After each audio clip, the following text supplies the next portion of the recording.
Welcome to the Don't Be Ridiculous podcast. Welcome to July. Happy 4th of July weekend, everybody.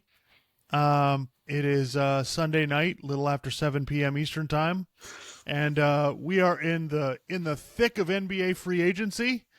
And man, it's I felt like it's kind of been compared to some of the past years free agency. This has been pretty slow, and then all of a sudden yesterday we get the report that comes out. Damian Lillard has requested a trade, and so that kind of throws everything into upheaval. And now that's all anybody. Well, we had Friday. James Harden requested a trade, and now Damian Lillard also requested a trade. So we've got some serious upheaval, and we already had some moves to begin with before we even got to free agency. So yeah, I mean that's the number one story. Damian Lillard basically told the team up to now. Portland has been saying we're going to build the team with him and we're going to try to win. And Damian Lillard saying I want to win. I want to win in here on this team. I want to stay here. And apparently he's changed his tune. And so the report. I mean, it's funny. Like the first report comes out. He wants to go to Miami's his preferred destination, but also they had Brooklyn and the Clippers and Philadelphia on the list. And then it comes out basically Portland's going to just wait for the best deal. Basically, they're just they're open for business. They're not limiting themselves to one team. That's what they're saying anyway. I don't know how much. That's the thing. I don't know how you can the reports constantly change and adapt, and I don't know how you can believe anything anyway, because Portland said, well, we're not going to trade him. A few days ago, and And Mike Dunleavy, who's now the general manager of the Warriors, said the other day, "No, we love Jordan Poole. We can't wait for him to be on the team for 3 or 4 more years." And then they traded him like 2 days later. So you can't. You have to kind of be smart about this stuff. I mean, I listen to the reporters and just try to get the idea of what they think, about how everybody feels about the situation, but I don't try to jump into it. I think. Look, I think overall this is good for Damian Lillard, but I think we talked about this last week. We didn't record a podcast last week, so we didn't get to talk about this. But until Damian Lillard came out and said, "I want to be traded," this really isn't. It's really not a story. It's something that we were monitoring, but it's similar to the Bradley Beal situation. Bradley Beal, yeah, it was like, well, he hasn't. Until that happens, there's really no story here. It's just speculation. Right. And with the Washington Wizards, they were under new management, so they had reason to try to blow it up and make a move. Portland is still has the same. Joe Cronin, I guess, was the assistant GM when Olshey was there, so it's the same regime basically that's in charge there. And they took Scoot Henderson in the draft, which I think they should have done. But I think overall this is the best. I'll just start here. I think this is the best move for both parties. I think. Damian Lillard's done everything he can do in Portland. They need to rebuild, and it's a perfect situation for Portland to, make this trade. They've already got a bunch of young players on their team. Rebuild from the ground up. They drafted Scoot Henderson. I think this is a good situation for both teams. So I'll just start with that. Yeah, I mean, before he requested the trade, I had sort of a whole rant going because I was not one of those people that thought Lillard had to request a trade. I mean, it's his career. He can do his career however he wants. Even if he does request a trade, who's to say he goes to a team and they're able to win the championship? It's like, right. Was it C.J. McCollum who said something? It's like, yeah, you got to win a championship, as if it's not the hardest thing to do. Which, yeah, it is.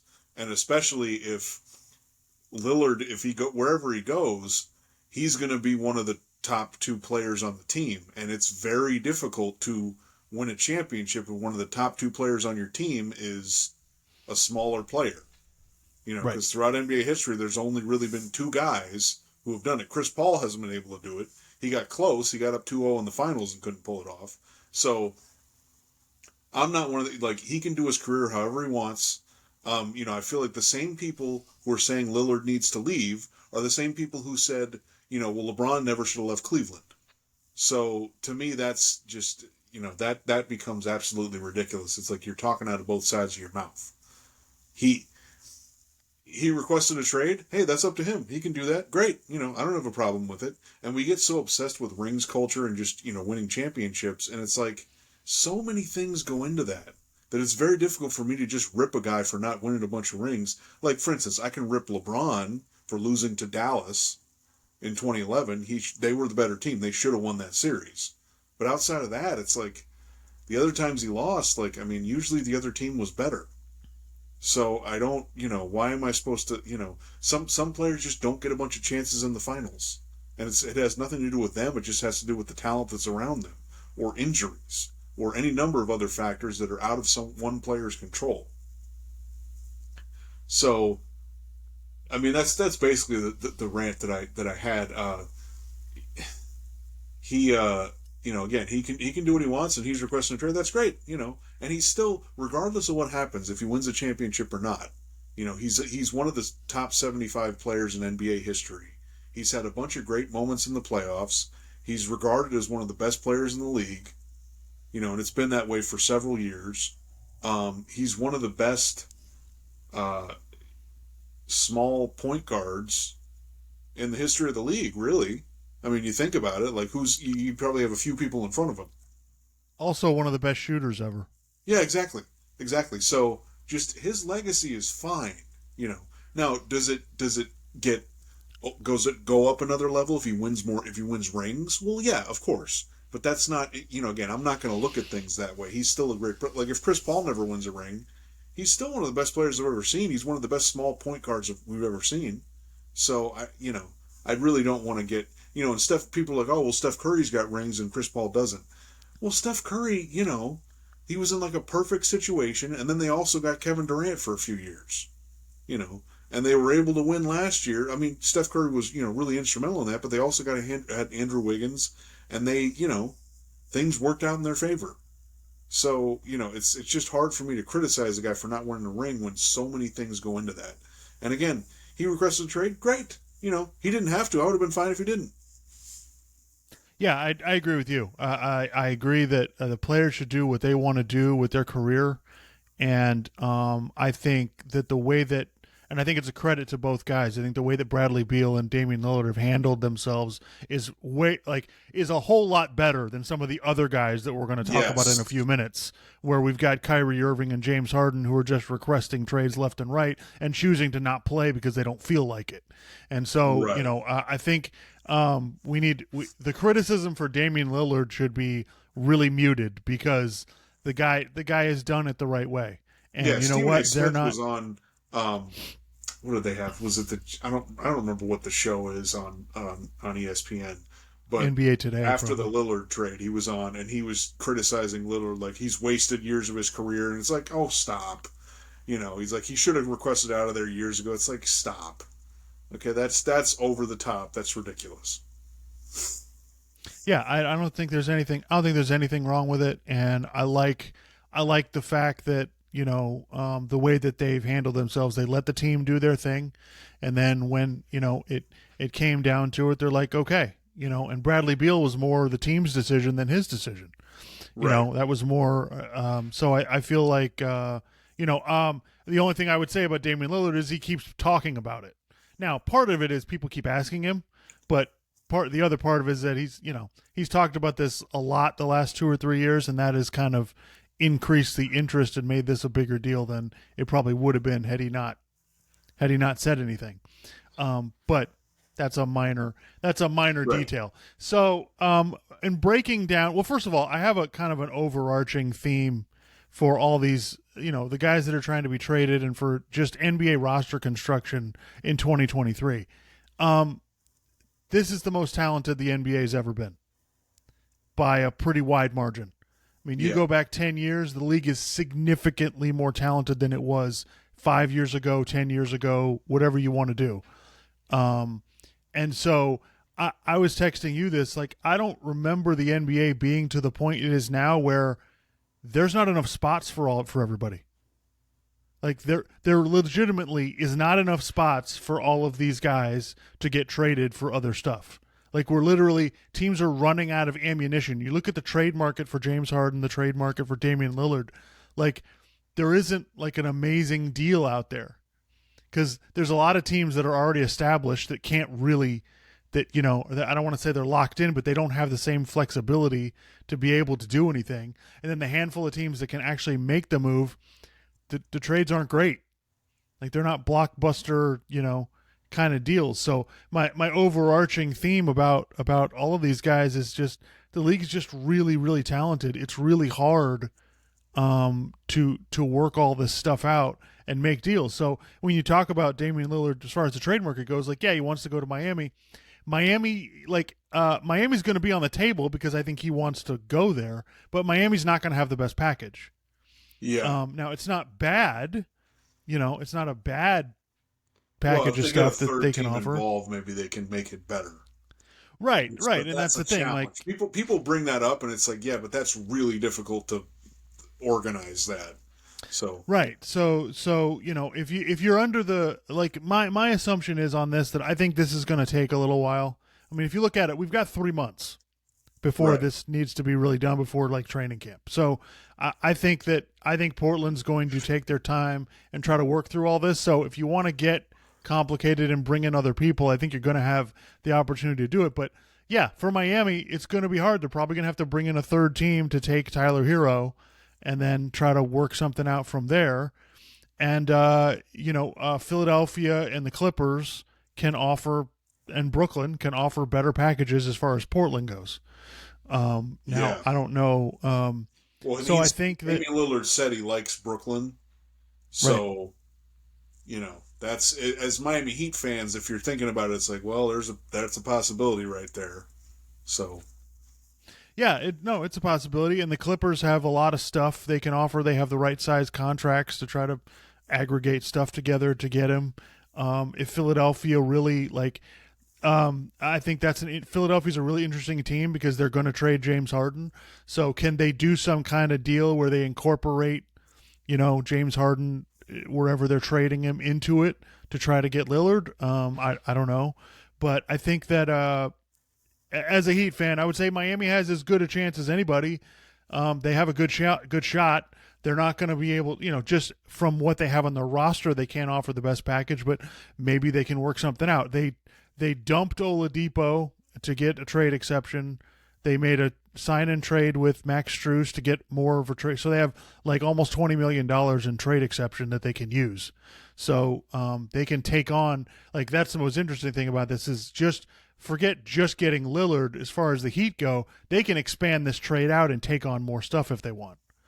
Okay. So this could be really interesting if they have time to kind of work on it and try to figure stuff out. This could be really fascinating. Right. Now as far as fit goes, I mean, I think Miami, he fits really well. I think Brooklyn, he would fit really well. I don't think Brooklyn's going to be a championship team just by making that move. Yeah. I think Philadelphia, it would work pretty well. The Clippers is interesting.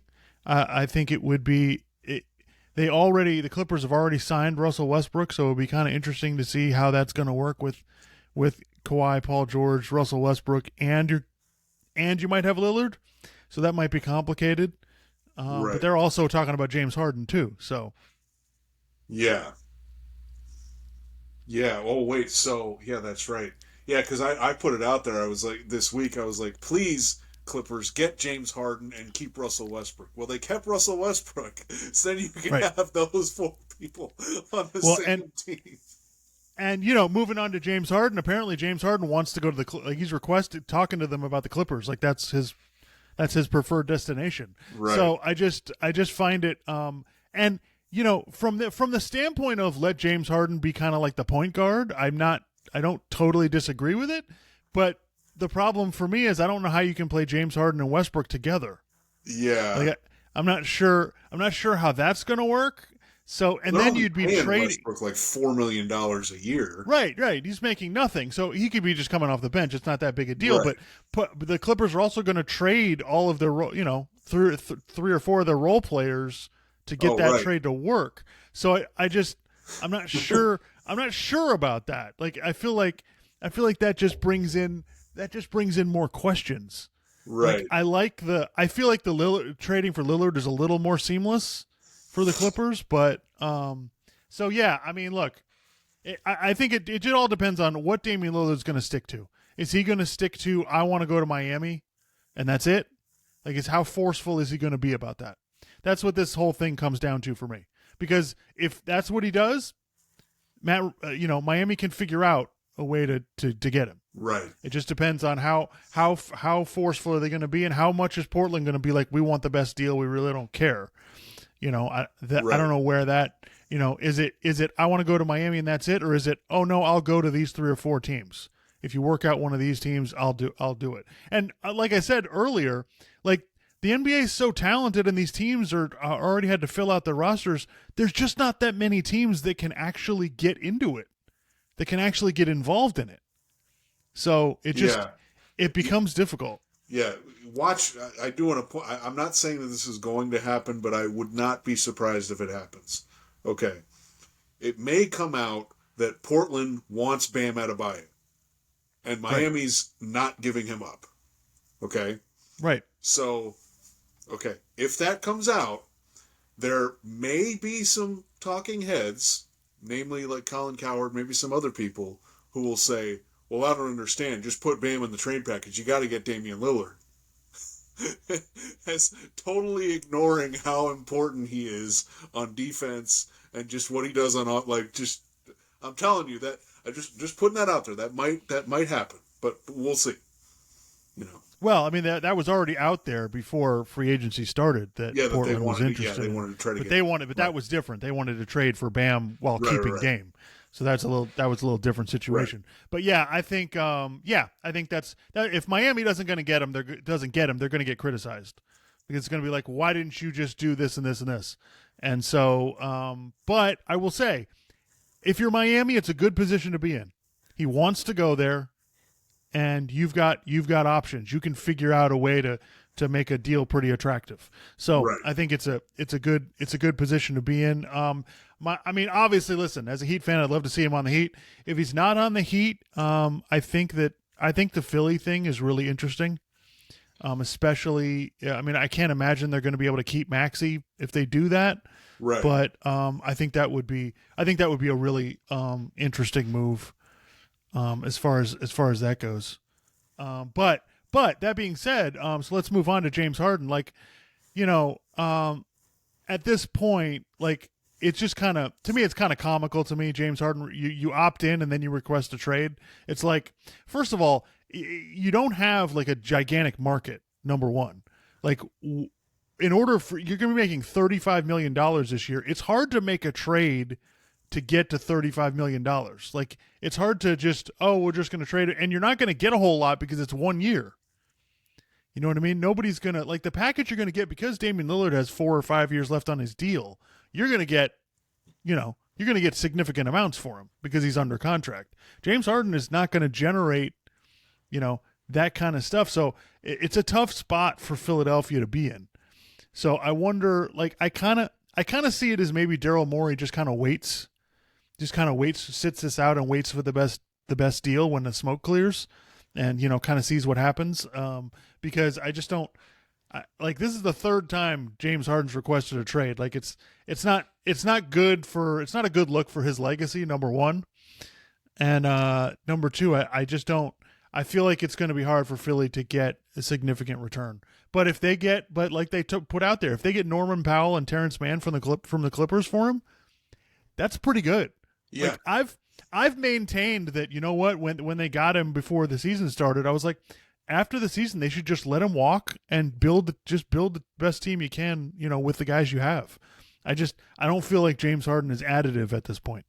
Yeah, no, and once this contract's up, he's not going to be getting $30 million a year, I don't think. I think that's kind of done. But also, I did think it's kind of funny that, the Ben Simmons trade, it's just it didn't work out for where Ben Simmons went. And, Harden, he's been there. He's had a few good playoff games, but they didn't get any farther. So. Yeah, he was okay. But they really didn't, the haul that they got was really not. I just feel like that was kind of a loser trade to begin with, and I feel like they could have done. I just think they could have done better for their future, by not doing that. And it is funny to me though to see like Ben Simmons only has one more year left on his deal, so he's in a couple of these Brooklyn trades. I've seen his name come up just because he's an expiring contract, not because they expect him to play. So I find that funny that now his name is coming up. It reminds me of like, I mean, this is completely different, but when years ago before the Dallas Mavericks won the title in 2010 or 2011, they traded for Jason Kidd. And Keith Van Horn was still on the team, but he didn't play. Like, he wasn't even there. Like, he wasn't even at the games. He had to come into the facility just to, to basically take a physical so that he could be included in the trade to get the salaries to match. So it's kind of, that's what Ben Simmons is at this point. He's just we'll just take this guy and, we're not going to actually play you. But, so I feel if he's involved in a trade, he likely gets bought out. And that's basically what happens to him. So that's kind of funny how that career went sideways. But anyway, I'm not a James Harden fan, but I feel like I hope Philly can get something for him.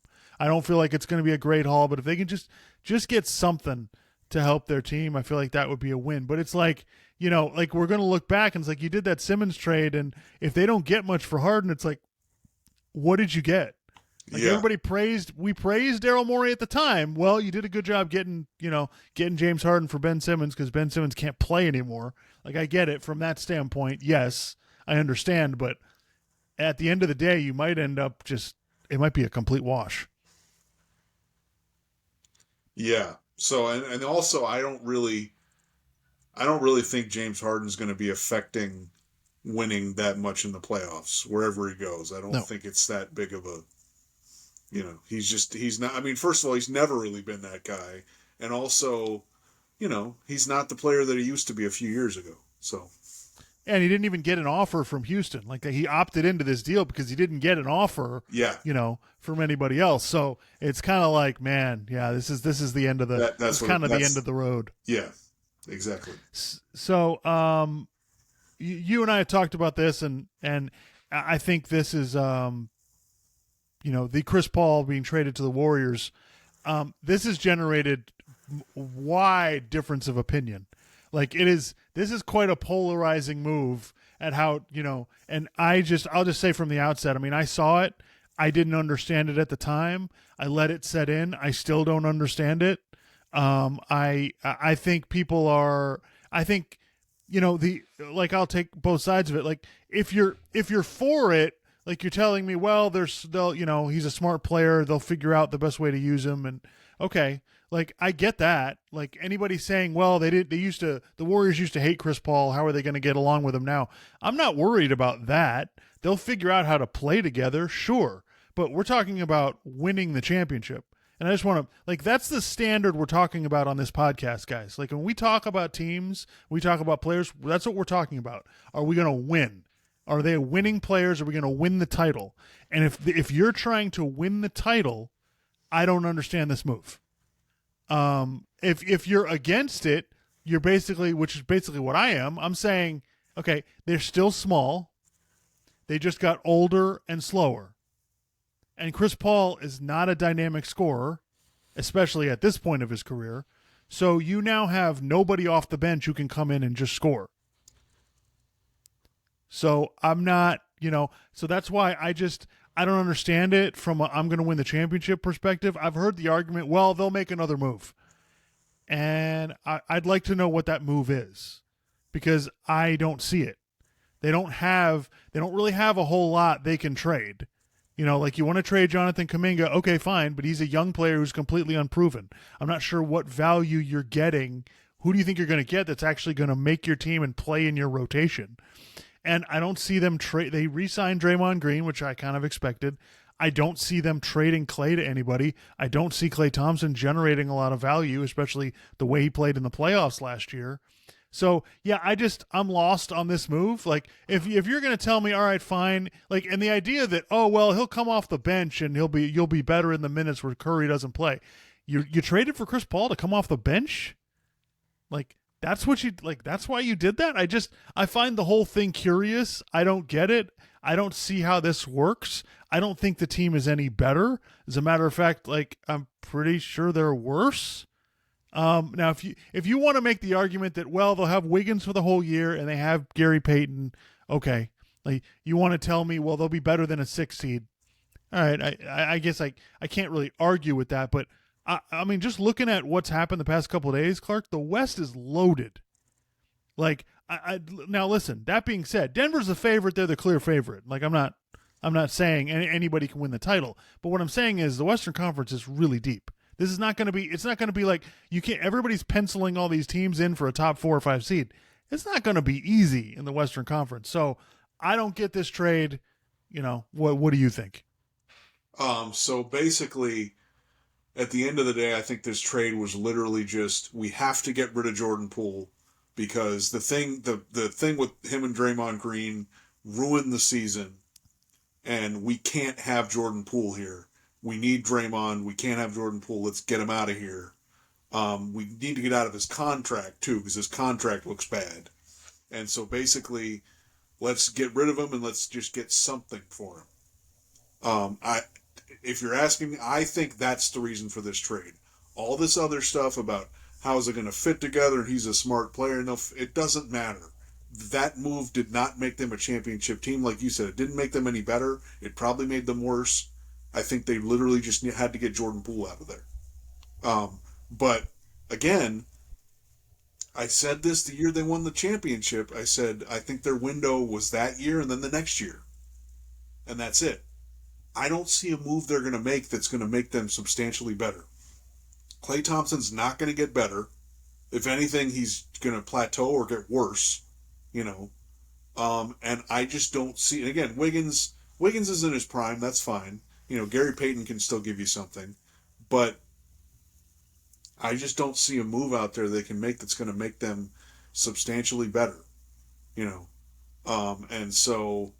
Yeah, I literally just think that it was about getting something for Jordan Poole and getting him out of town. And I'll point this out. And I had a rant with you when I was talking about this because Colin Cowherd was talking about this and saying, oh, well, smart players and smart people, they figure stuff out. You just put them together and blah, blah, blah, blah. And he's basically making an analogy between that and like corporate America as if they're even remotely the same thing. And no, they're not. Okay? In corporate America, with some job, you put a bunch of smart people in a room, yeah, they can probably figure stuff out and they can probably have tons of success. But what do you mean by success? Because winning a championship is not comparable to the success you would have at a corporation where you could be like, we're the top 10, whatever. You wouldn't be bitching. If you were a top 10 company in whatever sector of the economy, you wouldn't be complaining that, oh, we're not doing that well. You may want to do a little better, but you would be widely regarded as that's success, right? In the NBA, you could not win it. You can be really good and not win a championship, and then you'll still be like, we need to do more because we got to win a championship, okay? So many different things go into winning a championship. It's not comparable to like having some sort of goal at a corporation, like we're going to work on this product and make it better. It's not the same thing, okay? You have a salary cap that limits you. You're limited by the players you already have on the roster and what you can actually, if you can make any trades or anything. Sometimes you really can't. You know, does a draft pick work out? Do people get injured? I mean, at any job in corporate America, you're not going to have a situation where, well, hopefully this guy doesn't tear his ACL and then is not able to work for a year. Like, that doesn't happen. It's not comparable. So is Chris Paul a smart player? Yes. Are the Warriors a smart organization? Yes. Is Steph Curry a great teammate? Yeah. They'll figure out some way for them to coexist on the same team, but that doesn't mean it's going to lead to them winning a championship. Like, there are so many things that go into that. It's like there's plenty of smart teams out there. That doesn't matter. If you don't have enough talent, you're not winning. Like, if you're too old and slow, I don't care how smart you are. You can't overcome that. LeBron is one of the smartest players in the league. He couldn't overcome how old and kind of slow he was against the Nuggets. So, yeah, Bill Belichick didn't get dumb the past 3 years. He just doesn't have Tom Brady anymore. I totally agree with that. I think that, but I was thinking about this and I want to go back to it. So Jordan Poole, right before the season, Like apparently this is what was out there, that Jordan Poole was talking shit to everybody, saying, talking junk to Draymond about who got his new contract and Draymond hasn't gotten his yet and blah blah blah. And Draymond punches him in the face. The video gets out, blah blah blah. So apparently, like my take on this is like, whatever you think about Draymond punching him, whatever. I'm not going to get into that. We could that's a $1 million debate. We could talk about that all day. But what concerns me is, so you're telling me like how well run you are, but yet Jordan Poole is apparently allowed to talk shit to Steph Curry and Klay Thompson for like days or weeks leading up to that, and then it boils over with Draymond punching him. Like, nobody decided to put a stop to that. Like, nobody thought, hey, maybe we should step in here. Maybe we should deal with this problem before it boiled over. Same thing happened with Kevin Durant. Draymond Green's calling Kevin Durant a bitch during the middle of the game. Nobody saw that coming. Like, nobody at no point did, like, so I'm tired of hearing about how they have all this leadership and how smart they are, yet these situations just explode and nobody does anything about it. And the only thing we can do is let Kevin Durant go and trade Jordan Poole. Like, and the thing is, like, it's not that I'm in love with Jordan Poole, but he's a good young player. Like, the guy's scoring. Like, okay, he struggled in the playoffs this year. Okay, but the whole team was screwed up. Yeah. So the idea that, no, we've got to take the guy who punched him in the face that's much older because, we can't have him on the same team. We've got to. So it's just kind of like, now, that being said, if you're going to trade Jordan Poole, it's really hard to find $30 million somewhere, and you found a guy who makes $30 million that was right there available. That doesn't happen that often. Yeah. So good for them for salvaging that. But the fact that they put themselves in this situation, we cannot just continue to give the Warriors credit for being really, really smart when they completely butchered this whole thing with the young players. They completely screwed it up. Like, now, by the way, I'm not faulting them. This doesn't go back to, I didn't first guess this. I'm not faulting them for trying what they tried. I get it. But their execution is a complete miss. They completely missed the boat on this. There's no other way to see it. I understand draft picks don't work out sometimes. James Wiseman didn't work out. I get that. But, don't tell me that we can't just give the Warriors a pass for letting this stuff go on in the locker room before the season started and then act like it's, no big deal. And I'm not giving Draymond Green a pass either. Punching teammates, probably not the best idea. But I think that's fair. That's a really good point. I mean, with Durant, like, they, there was the thing with, with Draymond Green calling him a bitch, but then there was other stuff where, like, they're at the parade and, like, Joe Lacob, or I don't know who, said something like, Bob Myers, I think. Yeah. Steph Curry's, one of us, and Durant just came in, and it's like, what are you doing? Like, what, So there is kind of a, we're maybe overrating that, because to an extent the Warriors are spending tons of money. That's part of the reason for their success. I mean, they're spending so much on Steph and Klay and Draymond and Wiggins. They had Jordan Poole last year. They were spending a bunch on that contract.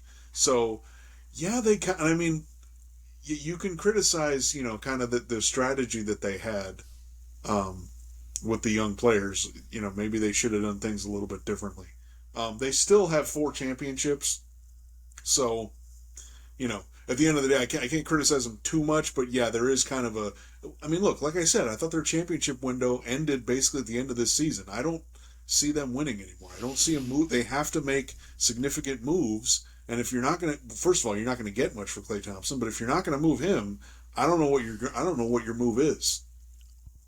Yeah, and I'm only criticizing like the last 4 years. Right, I'm not, right. Yeah, exactly. Talking about the rest of it. But I think that you make a good point. I think they saw an opportunity to get off the Jordan Poole contract, not just this coming season, but the next 4 years of it.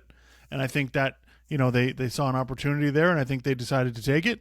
And I totally get that, but to me, I just don't understand how this is going to make them, get them past where they are. Just think about it this way. Okay, they lost to the Lakers in 6 games. All right, and they had to just throw everything against the wall to try to do something against the Lakers. Okay, unless they get more size, that's still going to be a huge problem if they have to play the Lakers in the playoffs next year. Okay, they barely beat Sacramento. I mean, you could argue if De'Aaron Fox doesn't injure his finger, Sacramento wins that series. Okay? And maybe if they face them again next year, it's like, okay, Sacramento didn't have any playoff experience. Now they've been through a 7-game series against Golden State. Now they know what the hell they're doing. You know, if you get Memphis whole, like where they have their size and they have Ja Morant playing and, you know, playing well, that's a huge problem. They didn't have to play Denver this year. Like, I don't see how any way they can beat. So, for any people who are thinking the Warriors are, you know, top 4 or 5 in the West, I kind of disagree with you, you know. And, you know, if you want to put Phoenix in front of them, fine. You know, like, I can agree with that. But, yeah, guys, and it's still going on. People are still ignoring the fact Denver just won the championship. This is not something that happened 6 months ago. It literally happened last month. Okay, they're still the best team in the West. I'm sorry, like you can give me all like 2 weeks ago. Yeah, exactly. Yeah, it's like 2 weeks ago they won the championship. Yet the Celtics are the favorites to win the title in Vegas. And Phoenix is better than the Nuggets, right? Yeah, and everybody's talking about Phoenix. Like I just don't. Again, I just feel like we're right back to it, Clark. So maybe it's. I mean, listen, maybe my 2015 Warriors thing is legit. Maybe Denver's going to be like, you know what? Fuck you guys. Like maybe Denver's going to come and just like, you thought that wasn't legit? Okay, fine. We're going to put our foots down now. We're going to step on you. And well, in fairness, I will say that. So Bruce Brown went to Indiana, Indiana, or Indiana. I can't remember. Indiana. Anyway, so they lost him. So that's kind of a loss. We'll see if they bring it. I mean, Christian Brown, I guess maybe can step into that spot. But yeah, they lost. They lost Jeff Green and Bruce Brown. They signed Justin Holiday. So and they're keeping Reggie Jackson. So we'll see if they can kind of make up for it. You know, but to me that's a minor concern. But we were talking about Phoenix. Let's move on to Phoenix. So I texted you yesterday that Phoenix had 2 roster spots left. They signed Eric Gordon today for a pretty small deal, which that's the only thing that they've done so far that I've liked. As far as basically they were just signing a bunch of their own bench guys, whatever guys that you've never heard of, to try to fill out the rest of the roster, but they only have minimum contracts left, so they can't really. So they're kind of limited. And I mean, I'm just everybody's thrilled about the Bradley Beal trade, and I think a couple things here. I think number one, I think we're overrating Beal a little bit. I think we're acting like this guy's going to be some kind of superstar, and on this team, he's basically going to be a role player. And I just don't quite think people realize that. The second thing for me is DeAndre Ayton was unplayable in the playoffs. They just played in the playoffs. They couldn't keep him on the floor. Okay? And he's your only big guy. The backup they had, Landale, signed with Houston. So they don't even have, they have no size. So I'm just not sure, you're banking on, everybody's like, and I hear these people, well, he's 18-10, blah, blah, blah. And it's like, he's not getting 18. He's not getting 18 points now. Right. First of all, he's not getting 18-10 on this team because he's not going to get enough shots. Okay. Like when Chris Paul was there, Chris Paul was trying to get him the ball. Chris Paul was actually like, we got to use this guy a little bit and actually do some stuff. They were running because he was running all the pick and rolls for him, with him to get shots for him or mid-range jumpers or to get DeAndre Ayton, rim runs and stuff. So, I'm really concerned about him. So you've basically got a 3-man team. Who's your really good defender? Every one of these teams where you have these superstars, there's got to be one guy that's like your Andre Iguodala type, right? Yep. They don't have one.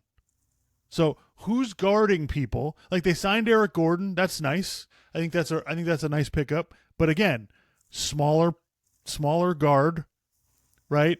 Not kind of getting up there in age, not really going to be able to guard the other team's best player. So again, who's guarding people? And I understand this. And the other thing is the super team thing. Super teams don't work, guys. I don't know if you realize this. Unless you have LeBron James in his prime, right? The super team thing does not work. Didn't work with Brooklyn. Kevin Durant going to the Warriors ended up being a super team, but that was a team that had already won the title. Yeah. Okay, you brought the guys together in Boston, but they fit together perfectly. Yeah, exactly. The They way didn't that they all do the played, exact same thing. right? So they all fit together perfectly. I'm not saying Phoenix won't be good. I do think they'll be good. And if Kevin Yeah, Durant was in his prime, that's a different conversation, right? right. If this is 2014 Kevin Durant, okay, that's a different story because that guy was unbelievable, winning the MVP, 30 points a game. That was the best he's ever played. So I just don't I don't agree with this Phoenix team. And if you're picking Phoenix, you're banking on, well, they'll be able to trade Ayton at the deadline to get a couple of guys who are gonna, solve the problem. Right now there's no Ayton trade out there that they can make because of how bad he played in the playoffs. And I don't know what you're going to do. Like, you're basically going to have to audition Ayton, and I just don't, unless that deal materializes. And listen, I'll give Phoenix time. I'm not going to just dump on them, but I'll give them time to see what they can do. But it's not like we're going, oh, well, let's see what they do with the rest of the roster. Well, that's kind of done. Yep. They have one roster spot left. The best guy they got was Eric Gordon. So you've got the four guys, Cam Payne or Eric Gordon, playing your point guard, and that's your team basically. And you got a bunch of guys off the bench that haven't done anything in the playoffs ever. So I just, I feel like, we'll now. The other thing is Phoenix has no way to improve their team. Their draft picks are all gone for the rest of the decade. Their draft picks or their swaps for the rest of the decade, so they can't do anything with that. They can't trade for anybody after this season. After this season's over, they won't be able to make a trade where you aggregate several guys together to trade for one of the guys. Like, they won't be able to do that because they're over the apron. The only way they'll be able to do it is the veteran minimum, and if the owner just decides, we're just going to sign these guys anyway. And so far, nobody's going there. Like, it would be one thing if there was like a mad rush. Oh, let's go play for Phoenix. That hasn't happened. Like, they signed Eric Gordon to $3 million a year. So they haven't gotten anybody to run to go to, let's go to Phoenix. Like any veterans who are like, want to chase a ring, haven't gotten any of them so far. So we'll see about this Phoenix thing. I think they're going to be a good team. But anybody sitting here telling me, picking them over Denver or picking them to go to the finals, I think it's just absolutely ludicrous. As I stated earlier, the NBA is way too talented. You can't build a team like that anymore. 10 years ago, maybe you could if you had like one of the greatest players ever in his prime. They don't have one of those. Yeah. I mean, the thing that people just aren't, it's like, guys, we have examples of this. Okay. Durant and Booker do the same thing. Okay. Essentially. That's okay if you only have two of those guys, right? It's still kind of tough. It can still be kind of clunky to work it together because it sort of becomes your turn, my turn, your turn, my turn, right? You have to kind of learn how to play off the ball and stuff, and that's possible. But there's diminishing returns here, okay? Beal's not going to average 25 points a game. I mean, that's not going to happen. I mean, given he's going to get a lot fewer looks than he was before. And then it's just, they'll have to, really the only way this works is all three of those guys, you got to do dirty work. In addition to scoring, I mean, you got to be playing defense. You got to get rebounds. You got to play without the ball. You got to do all kinds of stuff because you don't have other players to make up to make that up. I mean, it's like, with the Miami Heat, I mean, Bam does tons of stuff. Bam and Jimmy Butler do tons of stuff, which opens things up for the other guys. So yeah, Yeah, go ahead. Well, you can't get where's the Mike Millers? Where's the Shane Battiers? Where's the James Posies? Where's the PJ Brown? The Sam Cassells? Those players are the guys that you need. And it's just, it's hard to get those guys now. The way the NBA is just those guys get snatched up. Bruce Brown just make $22 million a year. Like, you can't. It's really hard to get those guys, and I don't know where you're getting it from. Right. And by the way, look, let's be honest here. Okay, so in the super team era, right? You had the Celtics. They won one title. They came really close to winning a second, but they only won one. They made the finals twice. Okay, and they were good for I don't know 5 years. They were kind of a contending Yep. team. Um, then Miami made the finals 4 years in a row. They won two. They came really close to only winning one. Okay, Right. and remember that last year against San Antonio, they got their asses kicked. Okay, Yep. and then you had Cleveland who, and again, when I talk about the player like diminishing returns, Kyrie and LeBron, their numbers were, more or less the same. Kevin Love's numbers suffered. Okay, same thing with Chris Bosh in Miami. Okay, that's what happened because there's just not enough looks to go around. Well, when you have three guys who have over a 30% usage rate, and you stick the three guys together, it has to add up to 100. So you can't, you know what I mean? And you're going to get some usage from the other guys, right? They're going to get something. Yep. So, if your usage rate is, let's say Bradley Beal's usage rate was 33% in Washington, it's not going to be 33% in Phoenix. Like it doesn't add up. The other guys are going to get the ball more. So his numbers are going to suffer. And, like I said, it's like you've got these guys who they're not really great defensive players. Like who's going to play defense on this team? Like I just don't, where is it coming from? And if DeAndre Ayton, if he can't just be like, it's not like, oh, I know what I'm getting from DeAndre Ayton. I have no idea what I'm getting. If he plays anything like he did in the playoffs, they have no shot. Like it's done. You can't have a center who's not at least a decent defender. Oh, and by the way, again, it's important to talk about what's happening on the court, but Bradley Beal's missed a bunch of games the last couple of years. Yep. And Durant so is Kevin always Durant. misses games. Okay? So then you're going to be left out there with maybe only two of the three or one of the three, and then whatever crap you assembled on the bench. Like, what are you supposed to do? Well, when Brooklyn had Durant, Harden, and Kyrie, they had a better supporting cast than this Phoenix team does. Yeah. They had Bruce Brown and Seth Curry, and they had guys that you need if you're going to win. Like it's just, I just look at this team and I just shake my head at it. And it's not because I'm like, oh, you got to have all this depth to win the championship. No, not necessarily. But you have to have enough depth to where your best players can be at their best. And it's going to be really hard for those three guys to be at their best when they have to do all of this other stuff. Yeah. To make it work. And you really don't have a point guard. You've got nobody really who's there to just set other guys up. You don't try to sell me on Cameron Payne. We've seen what he is. He's all over the place. You don't want Cameron Payne out there for 35 minutes in a playoff game. It's not good. Well, the other thing you need to understand is that you have to talking about doing all the stuff.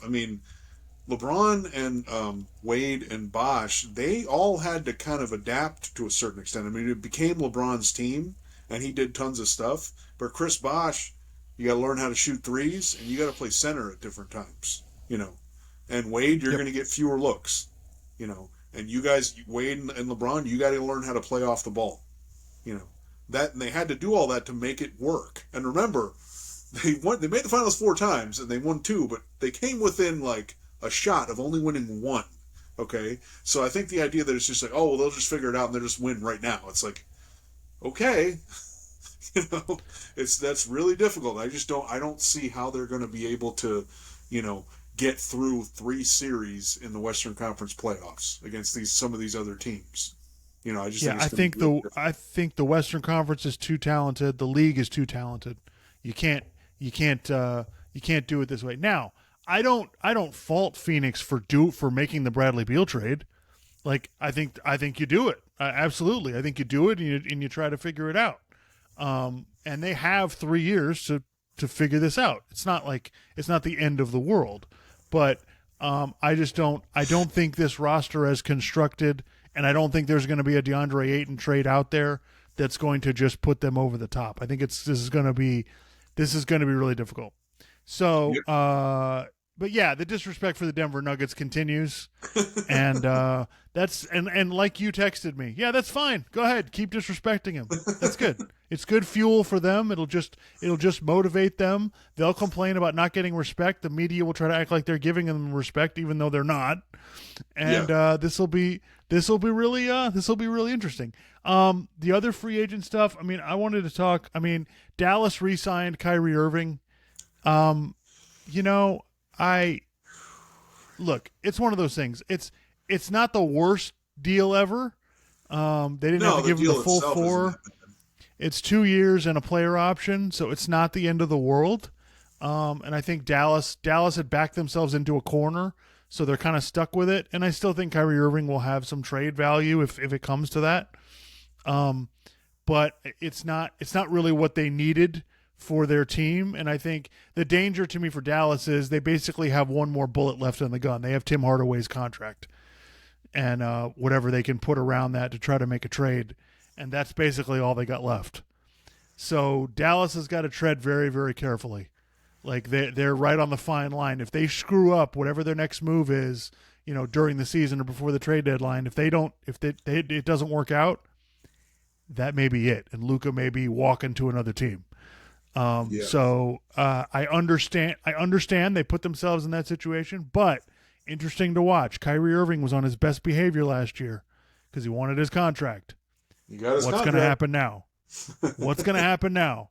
And this is the problem. Like, at what point is he going to go sideways? And it's coming.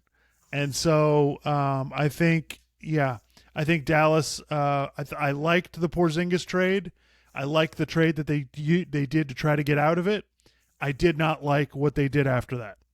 I felt like they should have used the ammunition that they got from trading Porzingis to do something else. And they really kind of I think they overreacted. Like, they went to the conference finals in 2022, and this year they were doing pretty well for most of the season. They weren't as good, and I think they kind of overreacted to it and tried to make a move that was kind of unnecessary. But Yep. Once you're in that situation, like, I get it. I understand it. It's not the worst deal. It's not the best deal either. And we'll see how it goes. Do you have anything you wanted to add about that? No, I mean, I'm not surprised because they really backed themselves into a corner, so I guess they did it. But it's just, yeah, it doesn't. To me, it just doesn't look good long term. And I don't know if there's a move out there they can make that can fix things. And that sucks because Luka's really good. Yeah, unbelievable. Yeah, in the words of Walter from the Big Lebowski, you're entering a world of pain.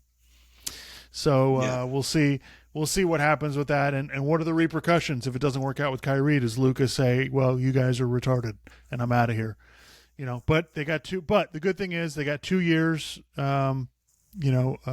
2 years before Kyrie's option, and 2 years left on Luka's deal. So they got 2 years before this becomes a problem. The Celtics traded Marcus Smart and some other stuff there was some other stuff involved with the three teams for Kristaps Porzingis. I think the Celtics had to do something.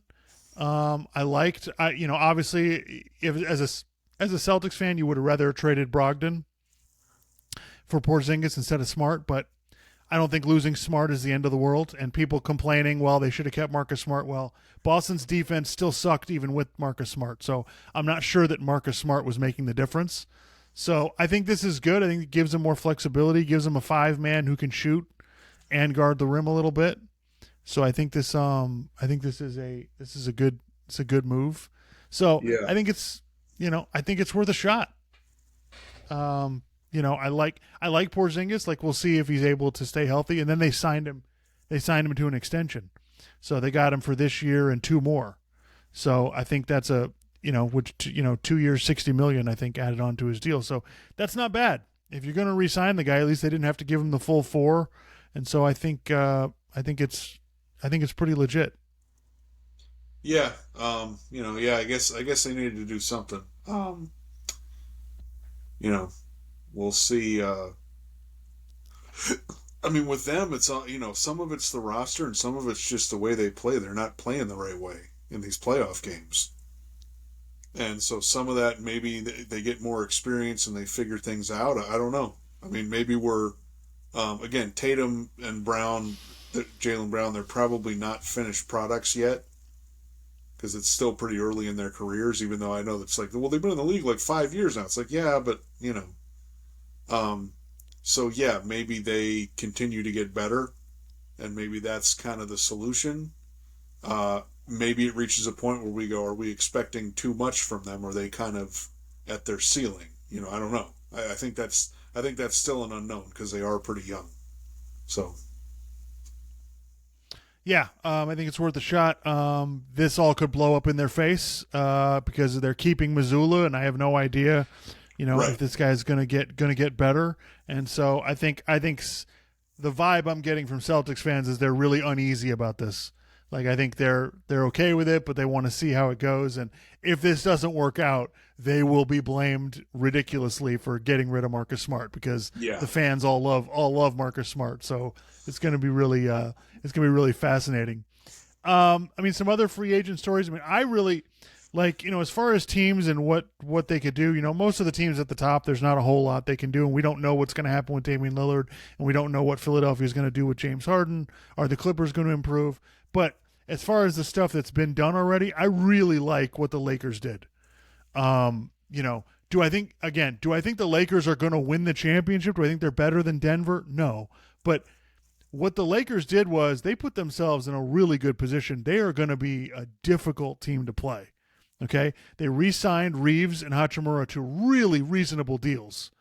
I mean, yeah, Austin Reeves is making an average of $14 million a year. Hachimura's making 17. When you're getting guys like that, when Bruce Brown got 22 and you're getting Hachimura and Reeves for far less than that, like that is a great job by them. And I know people aren't thrilled with D'Angelo Russell, but what this does for the Lakers is it puts them in a perfect situation to make a trade. They've got every size contract you can have. So they're in perfect shape if they want to do anything. So they added Taurean Prince, Gabe Vincent from the Heat, Cam Reddish, Jackson Hayes. So they've got a backup big. They got plenty of point guards. They've got defenders. They still have, they added Taurean Prince. Like I said, they still have Vanderbilt. Like, I think the Lakers did a hell of a job. And for anybody complaining, like Colin Cowherd loves to complain about this, LeBron and AD only play 50 or 55 games. That's fine now. Now they have a roster where they can substantiate that. They won't necessarily lose anything if those guys miss games. Like if LeBron and AD both play 55 games, that's great. They're in perfect shape because of how deep their roster is now. Like they're not going to have any problems finding guys to play. I mean, they're going 10, 11 deep, all the time. They've got athleticism. They got defense. I'm still a little skittish on the shooting, but they have enough shooting. And they've got, they added, Jackson Hayes. So now they've got another big guy to throw out there. Like, I think the Lakers are in really good shape. And if you're like, you looking at me today, I don't think the Warriors are beating the Lakers. yeah, Like, no, and here's the thing. Like, I want to go back to this. I don't think people understand this. Like, I think this is like, it's a bit of conjecture on my part, but I think it's a fact. If the Lakers had, if Denver had suffered an injury or Denver was less than and the Lakers had made the finals, the Lakers were going to win the title. Like the Lakers were whoever won the West this year was winning the championship. I don't care that everybody's like, well, the Celtics should have beaten the Heat. The Lakers were going to beat the Celtics. Just watch how the Celtics played and watch what the Lakers would have done to them. I don't think I think we're missing it because Denver swept them. Everybody just glossed it over. The Lakers played really well. If they'd have had that team the whole season, they would have had higher seeding and they would have been in a much better position. But I think the Lakers are going to be really tough to beat when we get into the playoffs. I think they're going to be really difficult.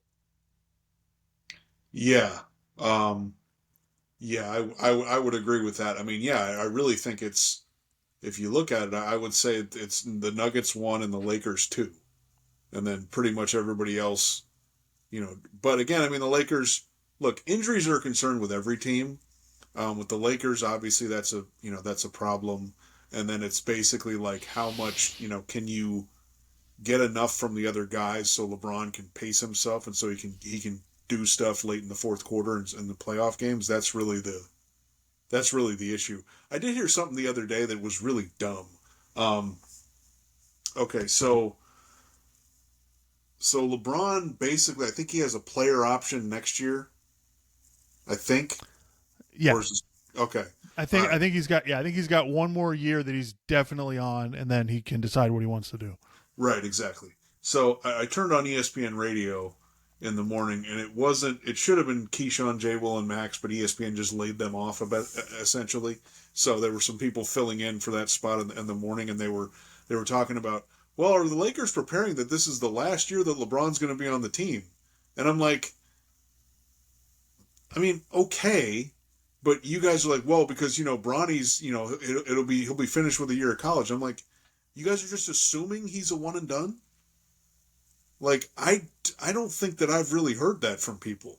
Again, I haven't really watched him play, but like, to me that's one of the most annoying things when people just come up with this topic and it's like, that's such reckless like, how do you even know that? And then it's like, well, I don't know. And to me, the whole thing is like, I don't even know that that's necessarily going to happen. LeBron said that a couple times. It doesn't mean he's going to do it. Like, to me, it's just, I don't know, that whole thing is just kind of annoying. Like, oh, Lakers Yeah, are no, Go ahead. Yeah, I can't remember who was talking about this that I was listening to, and I was just kind of like, first of all, it's completely up in the air. We have no idea what's actually going to happen. In my estimate, maybe I'm wrong, but I don't believe LeBron has ever said publicly, "I'm going to play with my son." He said he said he thinks it would be interesting or fun or something like that. Yeah, so a lot of things would be fun. Yeah, he didn't say that he was going to do it. He just said, right. Whatever. So exactly my point. So we're taking something that he didn't actually say. We're jumping off a cliff with it. Okay. You really think LeBron set up his whole life because he wanted to live in Los Angeles? You really think he's just going to go to another team just because? Exactly. The latest I've seen, I was looking this up the other day, like the mock draft for next year. And Bronny James is like 17th or 20th, or they think he's going to be a first round pick. But from what I've heard from like Jonathan Givony and who's the other guy? I can't remember the other draft guy. Is that the high school class that Bronny James is in was not really strong. So that's part of the reason why he's ranked fairly highly. So it's going to kind of depend on what he does at USC, but he is not the superstar talent that jumps off the page. He's more of a good guy to have on your team, makes everybody better. He's got good skill, but I don't think they're wrong. If they're telling me he's going to be in the first round right now, he's probably going to be a first round pick. Like they're not way out of their mind when it comes to this stuff. So I totally get that. So could he play with his son? Sure. But I don't think, but the other thing is LeBron James is not slow. Like, yes, he's slowing down when you look at his whole career, but he's not going to be a role player next year, like, or 2 years from now. LeBron is not going anywhere. Like, I just want to point that out to people. With all the stuff LeBron does with his body, okay, he misses games in the regular season. He played really well in the playoffs. And people are criticizing LeBron because they're basing it on his past accomplishments, not because of what he's actually doing right now. So, could he play with his son? Sure. But it's just a nonsensical story to this point because we have no idea. There's so many things up in the air. And I don't think LeBron's just going to leave the Lakers to go play for the Orlando Magic because his son plays for him. I don't think it's that simple. Now, if Bronny ends up on a 2-way contract with the Lakers or something, okay, fine, whatever. But yeah, I agree with you. I think this is a nonsense topic. It really doesn't. It doesn't have any basis in any kind of reality. Well, the other thing we'll see what happens. Go ahead. Yeah, well, I was just going to say, the other thing is, given what's changing with the CBA, what type of contract does LeBron want? Because that limits you too. Like if he wants $50 million, you can't just go to some other, like, oh, I want to go here. Well, we can't pay you. Like what? I don't. Right. Exactly. Yeah, I think he's set up his whole thing because he wanted to live in LA. This is the whole thing. I don't think he's going to another team. I'm sorry. Like, I know LeBron's moved around in his career. I'm not saying anything against that, but I believe this was part of the deal when he went to LA. This isn't like he didn't have a backup plan. Now, if the Lakers turn into a dog shit team, which by what I just said about all the free agents they signed, that's not going to happen. They're going to be really good. So, but yeah, just looking at a couple more things before we get out of here. I mean, look, so I think, yeah, I agree with you. I think Denver's clearly the favorite in the NBA. I don't understand anybody saying anything otherwise. I think the Lakers are going to be really, really good in the West. I think, the Clippers will have to see what they do. If they make any other moves. I think Sacramento is going to be really good. They've still got they still have some cap space left. I don't know what exactly what they're going to use it on, but I think they're going to be really good. I think the Warriors are going to be good. I don't think they can win the championship constructed like that. And then obviously Phoenix would be I think it's probably Denver, Phoenix, and the Lakers are probably the three teams in the West that you're looking at. As far as the Eastern Conference goes, I mean, Philadelphia, it's up in the air what they get with the James Harden deal. Can they actually get some role players that they would need? Milwaukee kept Middleton and Brook Lopez, so that's good for them. They're in a position to where they can, but they need some wings, and that was one of the problems with them this season was they don't have enough wings to compete against these teams like Boston and Miami. They really struggled with that. And is Middleton going to be Chris Middleton from 2021, or is he going to be the one from last year? Yeah. Because the one from last season wasn't really getting it done. So that's a bit of a concern for me. And then whoever gets Damian Lillard probably vaults up near the top of the standings. Yeah. So look, pulling for Miami, like that would be awesome. Are they definitely going to win the championship? I mean, no, I wouldn't say that, but I mean, this is awesome. He makes the team better. They're one of the top teams in the Eastern Conference, which is all I can really ask for. Right. There's no great team in the NBA, and I don't even think the Miami Heat, if they'd had Damian Lillard this year, would have beaten Denver. I don't think they were beating Denver pretty much. I think they could make some more. It'd be a more competitive series, but I don't think they were beating Denver this year, and I still don't think they're beating Denver if they get him. But if they get Damian Lillard, they have a definite chance to go to the finals again. They're going to be right near the top of the standings. So we'll see what happens. I'm really fascinated with what happens with Lillard, what the Clippers do, what happens with James Harden, what Philly does. I think there's a whole bunch of there's a lot of balls in the air still, but just from what we've seen so far, I really like what the Lakers did. Before we get out of here real quick though, like I was saying to you, like, yeah, all these guys are getting contracts, and then you see some overpays. Okay? Houston gave Dylan Brooks 4 years, $80 million. Whew. Man, that's a lot of lettuce. Man. And then Charlotte, like they signed LaMelo Ball to the max contract, 5 years, $260 million. Man. Like, is he a franchise player? Listen, nothing again. I like LaMelo. I think the guy's pretty good. But man, that's a lot of money.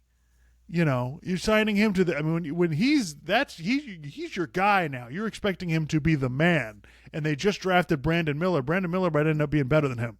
So I'm not sure how I feel about that.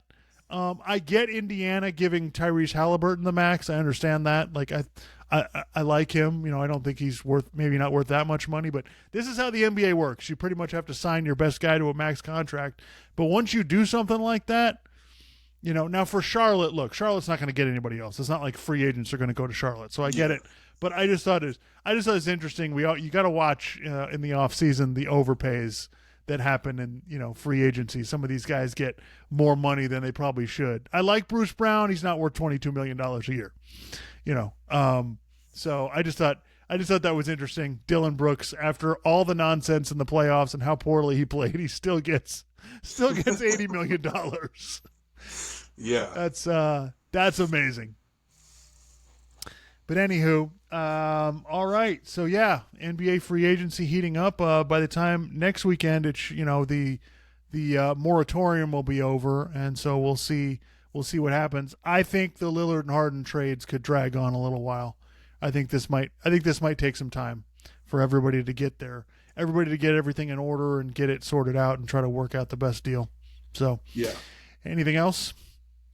No, I don't think so. I mean, we're getting, I guess, July, so I guess camps start up. NFL training camps start in a few weeks, but so we're The end of the still, month. Yep. yeah, we're getting toward football season, so that'll be exciting. But I don't have any I don't want to do all the speculation and all the watching preseason games, going, oh my God, did you see that guy? Like, Well, I mean, we're already at the crazy speculation. People talking about teams. The Jets are going to be on Hard Knocks, so that's going to be the Jets are going to be talked about like crazy. The Jets are going to get way more coverage than they deserve for how good they are. They're probably the 8th best team in the AFC, and they're going to get crazy amount of coverage. And you and I are going to spend the next from September on, we're going to have to calm all the Dolphins fans down that are trying to tell us how great the team is. We're going to have to tell everybody to relax. And I can't wait until the first press conference when the Jets lose a game they shouldn't lose, and Aaron Rodgers tells the media to relax. That's going to be really interesting. You know how the New York Post loves to relax. oh God, I can't wait for Stu Gatz. After the Jets lose a game, he's like, you're telling me to relax? Yeah, it's going to be that's going to be very interesting. It's all fun and games during training camp, but once you get into the season, there's no playing around anymore. All right, so that's it for today's show. Everybody, make sure you like, subscribe. Thanks for tuning in. Everybody have a great 4th of July, and happy birthday, America. Oh, stop recording.